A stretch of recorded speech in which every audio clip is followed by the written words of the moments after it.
प्रणाम आप सभी को। आज के अध्याय में हम पढ़ेंगे पितरों के वर्ग क्या हैं। पितरों के अनेक वर्ग हैं और देव सत्ताओं की ही तरह उनके क्रियाकलापों के क्षेत्र भी भिन्न भिन्न हैं।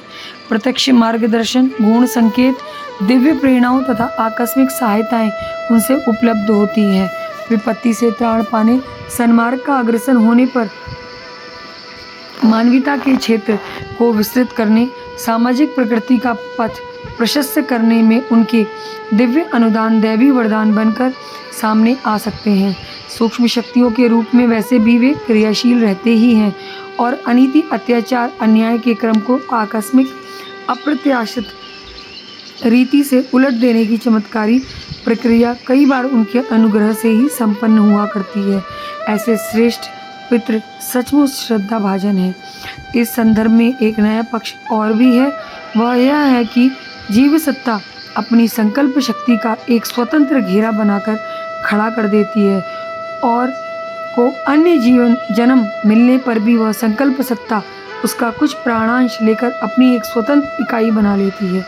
इस प्रकार बनी रहती है मानो कोई दीर्घजीवी प्रेत ही बनकर खड़ा हो गया हो। अति प्रचंड संकल्प वाली ऐसी कितनी ही आत्माओं का परिचय समय समय पर मिलता रहता है। लोग इन्हें पितृ नाम से देव स्तर की संज्ञा देकर पूजते पाए जाते हैं। वे अपने अस्तित्व का प्रमाण जब तक इस प्रकार देते रहते हैं कि आश्चर्यचकित रह जाना पड़ता है। इतने पुराने समय में उत्पन्न हुई वे आत्माएं अभी तक अपना अस्तित्व बनाए हुए हैं। यह प्रेत विद्या के लोगों के लिए भी अचंभे की बात है, क्योंकि वे भी प्रेत योनि को स्वल्पकालीन मानते हैं। अब उन्हें भी एक नए पितृवर्ग को मान्यता देनी पड़ी है, जो मात्र भूत प्रेत नहीं होते वरन अपनी प्रचंड शक्ति का दीर्घ काल तक परिचय देते रहते हैं।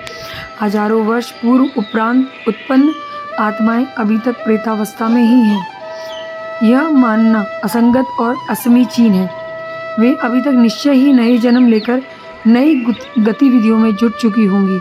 ऐसी स्थिति में यही स्पष्ट होता है कि प्रचंड संकल्प सत्ता जीवात्मा की प्राण शक्ति का एक अंश लेकर एक नई ही शक्तिशाली इकाई बना डालती है। यह प्राणावेग से भरपूर सत्संकल्पात्मक इकाई अपने आवेग की सामर्थ्य के अनुसार ही एक निश्चित समय तक सक्रिय रहती है। वह समय उस प्राण सत्ता के लिए कुछ अधिक न होते हुए भी हमारे लिए हजारों वर्षों का होने से हमें चमत्कारिक लग सकता है। संकल्प सत्ता के साक्षात विग्रह स्वरूप से ये पितृ इकाइयाँ अपनी संरचना के सन्निहित तत्वों के अनुरूप ही गतिविधियाँ करती हैं, अन्य नहीं। अर्थात ये कुछ सीमित प्रयोजनों में ही मददगार हो सकती हैं। प्रयोजनों के जिन ढांचों से इन संकल्प सत्ताओं का अधिक परिचय लगाव होता है, उनकी पूर्ति में विशेष सहायक सिद्ध हो सकती है। प्रार्थना, उपासना, ईश्वर आराधना, सामाजिक कर्तव्य विशेष आदि में आकस्मिक सहायता के रूप में ऐसी ही पितृ सत्ताओं का अनायास अनुग्रह बरसा करता है। आगे के अध्याय में हम पढ़ेंगे कि किस प्रकार से पितृलोक की निराली झांकियां हैं। अभी के लिए धन्यवाद। लेखक परम पूज्य गुरुदेव वेदमूर्ति तपोनिष्ठ पंडित श्री राम शर्मा आचार्य।